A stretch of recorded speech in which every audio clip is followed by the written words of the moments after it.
Sinira mo ang buhay ko.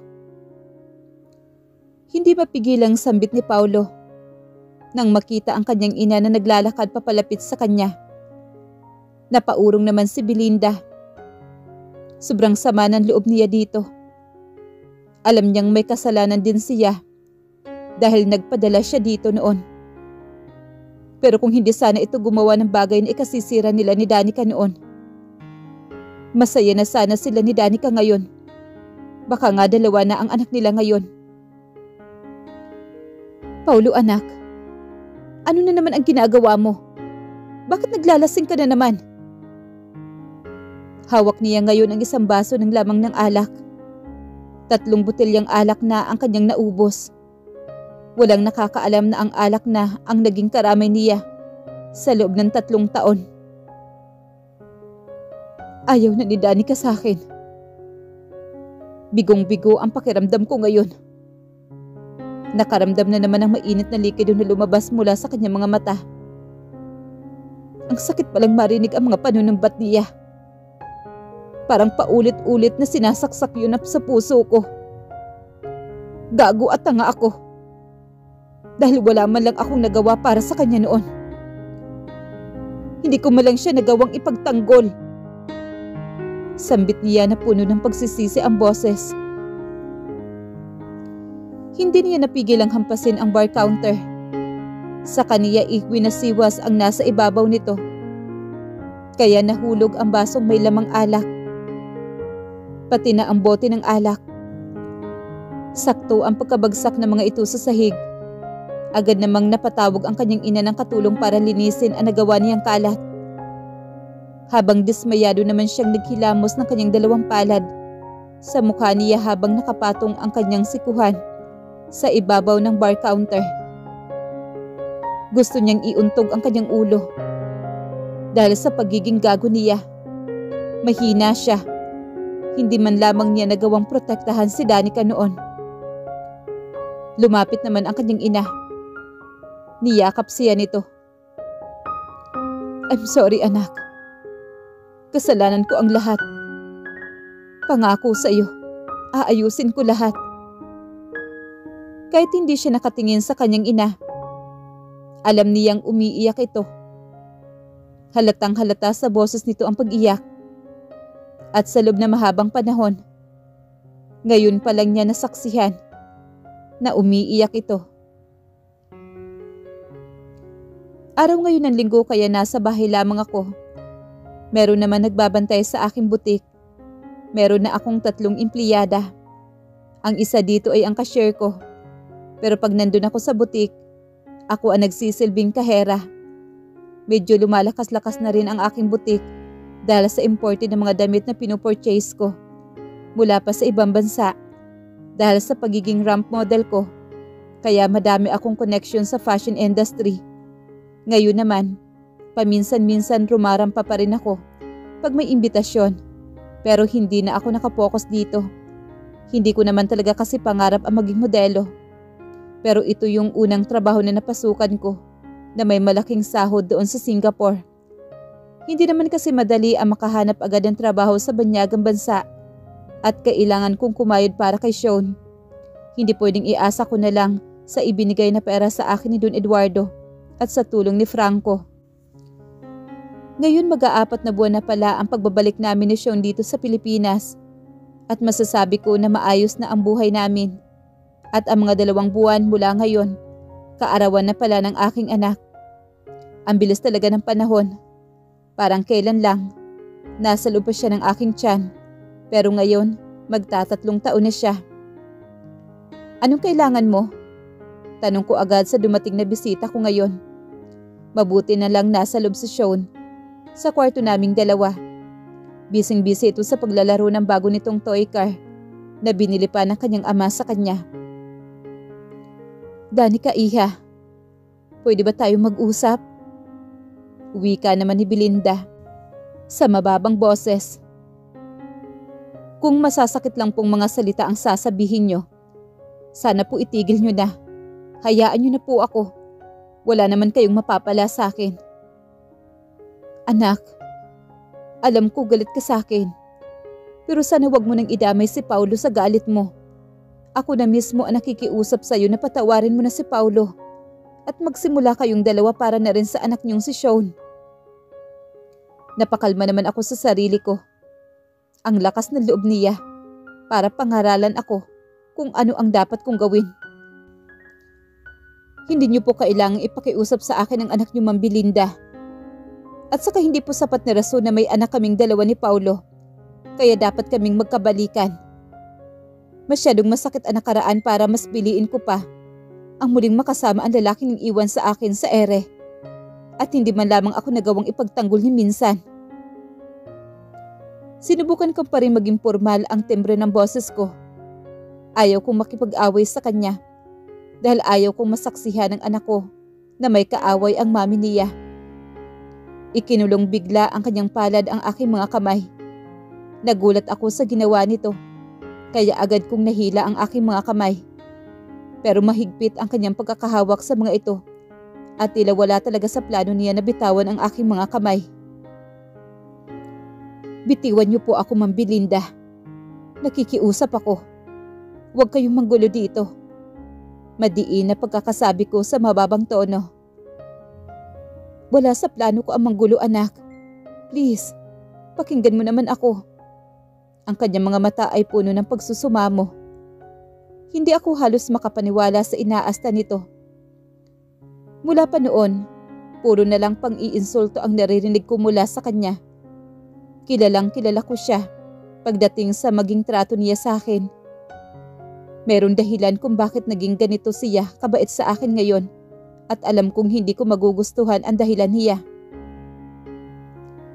Kasalanan ko ang lahat, Iha. Mahal ka na talaga ni Paulo noon pa. Plano na niyang ayusin ang pagsasama niyo. Pero gumawa ako ng paraan para hindi matuloy ang plano niya. Napaurong naman ako sa kanyang sinabi na napaisip sa akin sandali. Mariin akong napailing, kaya pinilit kong bawiin ang aking mga kamay mula sa kanyang pagkakahawak. Mabuti naman at binitawan na din niya ako.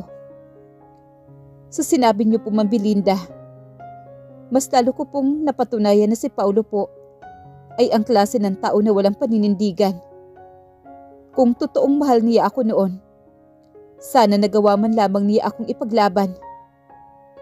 Sa kaso po niya, hindi lang niya ako iniwan sa ere. Isa din po siya sa mga sumira sa akin noon. Kung mahal niya ako, hindi niya maaatim na dungisan ang aking pagkatao at ibaba ang aking dignidad. Kaya dapat na po talaga na wala na pong balikan ang anak mo. Hindi ko naman ipagdadamot sa kanya si Sean. Pero ang balikan siya, ay hindi ko na po gagawin yon. Umalis na po kayo, Ma'am Belinda.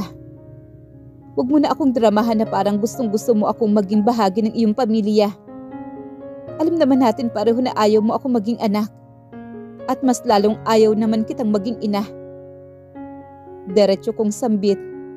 Sinamantala ko ito, ang pagbait-baita niya ngayon, para masabi ko ang mga gusto kong sabihin sa kanya. Tila naman siya napatda sa aking sinabi. Namula ang kanyang mga mata, hanggang tuluyang tumulo ang ilang butil ng mga luha niya. Dali ka, anak. Sinubukan niya akong hawakan pero umiwas ako sa kanya. Huwag niyo po akong tawaging anak, Ma'am Belinda. Hindi niyo po ako anak. Hindi ko kasalanan na nagiging daughter-in-law niyo ako. Ang anak niyo po ang kusang napakasal sa akin. At siya rin ang may kagagawan, kaya hindi na ipasa ang annulment papers namin. Kaya nakikiusap ako. Umalis na kayo at huwag niyo na ako muling guluhin pa. Walang tigil sa pagtulo ang mga luha ni Belinda. Nasa loob na siya ng kanyang kotse at hindi man lamang niya nagawang paandarin ito. Nanatili siyang nakamasid sa apartment na tinutuluyan ng kanyang anak. Umaasa na makita niya ang anak kahit sulyapan lamang. Sobrang paninikip ng kanyang dibdib. Alam niyang kinasusuklaman siya ni Danica at hindi niya alam kung papaano niya itatama ang lahat ng pagkakamali niya rito. Oo, anak niya si Danica. Malinaw pa rin sa kanyang alaala ang ipinagtapat ng kanyang ama. Alam kong hindi mo ako mapapatawad. Kaming dalawa ng mami mo. Masakit lang isipin na hanggang sa kabilang buhay, dala-dala ng mami mo ang isang pinakatatagong sikreto. Ang malaking kasalanan na nagawa namin sa iyo dahil sa isang kasinungalingan. Hindi totoong namatay ang anak mo. Isang milagro na nabuhay kayo pareho at malusog ang naging supling mo. Papalugi na ang mga negosyo natin noon nang maikasal ka kay Edward. Ang tanging paraan para maisalba ito. Ibinigay namin kay Mario ang bata. Pinalabas namin na ikaw ang nagpabigay at malapit ka nang ikasal kay Edward. Halos simatayin siya sa kanyang natuklasan. Gusto niyang magwala nun. Sumbatan ang kanyang mga magulang dahil hindi lang sinira ng mga ito ang kanyang buhay. Nagawa pa ng mga ito na ilayo mula sa kanya ang kanyang anak. Hindi na kailangan ng DNA testing dahil ngayon na nagawa na niyang titigan ang mukha ni Danica. Saka pa lang niya napansin ang mga pagkakatulad nito sa kanya. Alam niyang pareho sila ng kanyang anak na biktima sa kasakiman ng kanyang mga magulang.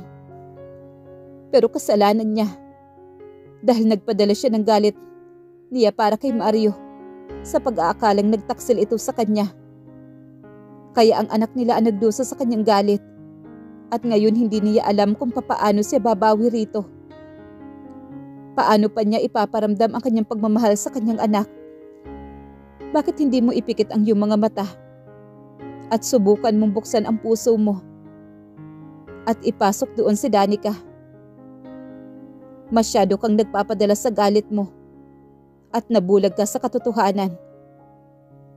Naalala niya ang sinasabi ni Don Eduardo sa kanya. Parang may nais ipahiwatig ito sa kanya noon. Isinilang ka para sa Hacienda de Gracia Belinda. Ito ang madalas na sinasabi ni Don Eduardo sa kanya. Noon kaya hiniling talaga nito na magkagustuhan sila ni Edward. Then isinilang si Danica para sa Hacienda de Gracia.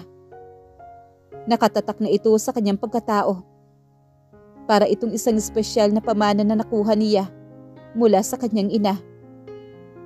Kung pagtagpi-tagpiin niya ang mga sinasabi ni Don Eduardo sa kanya. Could it be? Alam kaya nito na anak niya si Danica? Kaharap ko ngayon si Paulo. Pinuntahan niya ako sa butik at pinaunlakan ko naman ang imbitasyon niya na mag-coffee sandali kami sa isang coffee shop na hindi naman kalayuan sa aking butik. Natanggap ko na ang copy ng our annulment papers. Wika naman ito. With your signature. I hope that you will sign it, Paulo. Our annulment is already 3 years overdue. Sumimsim naman ako sa cappuccino na in-order ko. Wala na ba talaga tayong pag-asang dalawa, Danica? Tila nahihirapang tanong naman ito. Oo. Diretsong sagot ko naman sa kanya. Napasinghap naman si Paulo. Larawan ang kanyang mukha na matinding kabiguan. Masaya ka ba kay Franco, Danica? Mahal mo ba siya? Natigilan naman ako sa naging tanong niya. Pero nakabawi din ako kaagad. He just asked me if I love Franco. Yes, I love Franco. Sa ibang kahulugan ng pagmamahal. Marami naman kasi sa pagmamahal. Ang nadarama ko na ang pagmamahal para kay Franco. Hindi man naiintindihan ng karamihan. Pero yun ay espesyal para sa akin. Oo. Masaya ako, Paulo. At mahal ko si Franco. Sagot ko sa mga tanong niya habang nakatingin sa kanyang mga mata. Narinig ko naman ang pagbuntong hininga niya.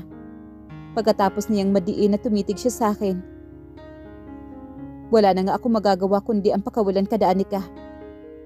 Hangad ko ang kaligayahan niyo ni Franco. Mapait niyang sambit sa kasya hilaw na napangiti. Meron lang sana akong isang kahilingan. At ipakilala mo naman ako kay Sean bilang tunay na ama niya. Hindi na kita mabawi pa mula kay Franco. Pero sana si Sean, ako naman ang makilala niya bilang ama. He is my only child, Danica. I don't want to have a child with another woman. Ikaw lang ang gusto kong maging ina ng mga anak ko.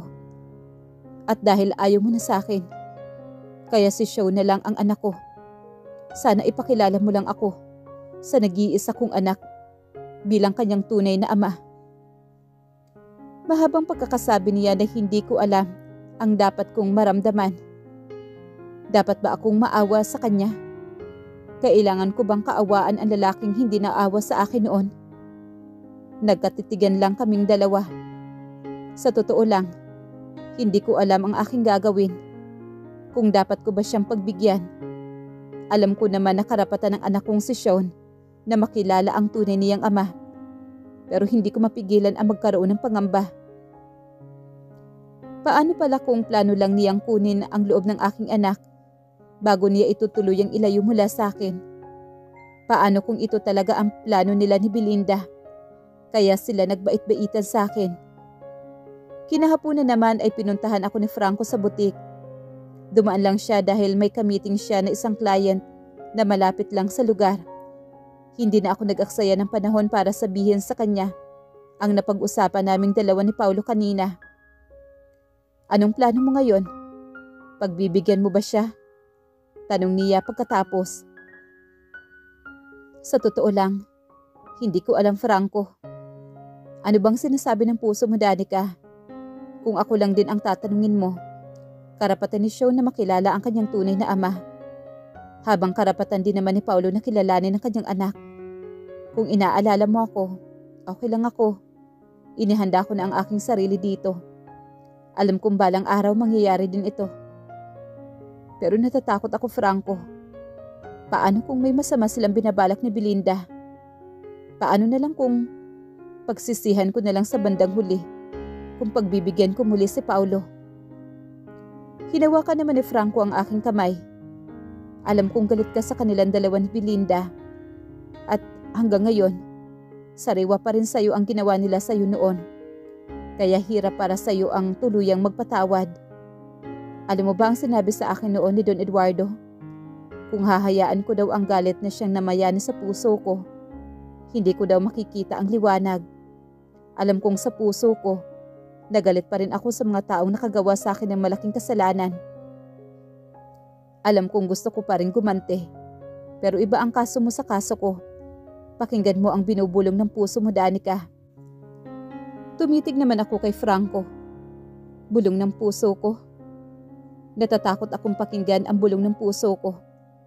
Dahil alam ko naman kasi kung sino ang sinisigaw nito at kung ano ang sinisigaw. Makalipas ang ilang araw, sa bandang huli, napagpasyahan ko rin pagbigyan si Paulo. Iniisip ko na lang na karapatan din naman ito ng aking anak.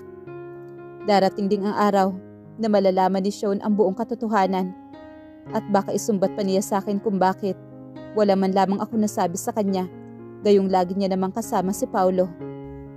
Mami? Tito Paulo? Palipat-lipat ang tingin ni Sean sa amin dalawa ni Paulo. Are you going to tell something on me? Huminga muna ako ng malalim bago naglakas loob na sabihin kay Sean ang pakay namin. He just do and I know he will understand, not the whole thing, but at least little by little. Sean, I want you to listen to me first. Simula ako sa kanya. From now on, you are going to call your Tito Paulo ay Daddy. Hindi ko alam kung paano magsisimula at kung ano ba ang tama. Mahirap mag-isip ng tamang sasabihin para maintindihan ng aking anak ang gusto naming sabihin ni Paulo. Why? How about Daddy Franco? Kunot noon na tanong naman ni Sean. Larawan ng kalituhan ang mukha nito. Ako ang tunay mong ama, Sean. Si Paulo na ang sumalo sa akin nang sa tingin niya na medyo nahihirapan ako sa isasagot ko sa aking anak. You can call Franco as Tito Franco. Diretsong sabi naman ni Paulo na bahagya kong ikinainis. Hindi man lamang niya dinhandahan sa bata kaya, no! Tanggi ka agad naman ni Sean. Nagsimula na ang kanyang tantrums at agad siyang umiyak. No! I don't want any daddy. I want only Daddy Franco. Sean, baby. Ani naman ni Paulo. Naramdaman ko na parang gusto niyang aluin si Sean. Pero nagwawala si Sean nang tumayo siya para lapitan sana ito. Sean, please. Listen to me. Niyakap ko ang aking anak. Napatulo na ang aking luha. Nagsimula na ring mamula ang mga mata ni Paulo. Lumatay ang sakit sa kanyang mga mata habang nakatingin siya kay Sean. No, Mommy! Ani naman ni Sean na mas lalong umiiyak. Mahigpit na yumakap siya sa akin. I like Daddy Franco, Mommy. I only want him to be my daddy. Hinagod ko ang likod ng aking anak. Tumayo ako para pakalmahin ang wala pa ring tigil na pag-iyak ni Sean. Napatingin naman ako kay Paulo. Hindi ko mapigilan ang makadama ng awa sa kanya nang nababasa ko ang sobrang sakit sa kanyang nadarama. Kailanman hindi ko lubos maisip na may damdamin na pala ako na ganito para kay Paulo. Nakatulog na ba siya? Ani ko kay Paulo nang binisita niya muli si Sean. 1 linggo na siyang pabalik-balik sa apartment na tinitirhan namin ni Sean. Hinuhuli niya ang loob ng aming anak pero galit pa rin si Sean sa kanya. Si Franco pa rin ang gusto nito. Si Franco naman ay dinidistansya muna ang sarili kay Sean para kay Paulo. Alam kong mahal ni Franco si Sean kaya isang malaking sakripisyo itong ginagawa niya. Uuwi ako ngayon sa San Ignacio dahil may mga kailangan akong gawin doon. Baka hindi ko na mahintay na gumising pa si Sean. Malungkot na sabi naman ni Paulo. Ibigay mo na lang to sa kanya. Sabay abot niya sa akin ng isang laruang robot na sa tingin ko mamahalin na naman dahil sa logo na nakalagay ng isang sikat na toy store. Salamat. Ani ko naman sa kanya sabay tanggap sa ibinibigay niya. Danica. Mahinang sambit niya sa aking pangalan. Napatitig naman ako sa kanya. Please, tulungan mo ako na matanggap ako ni Sean bilang ama niya. Nakikiusap ako sa iyo, Danica. Nagsusumamo ang kanyang mga mata, pati na ang kanyang boses, at parang may kumudlit sa puso ko ngayon. Nakipagtitigan ako sa napakalungkot niyang mga mata.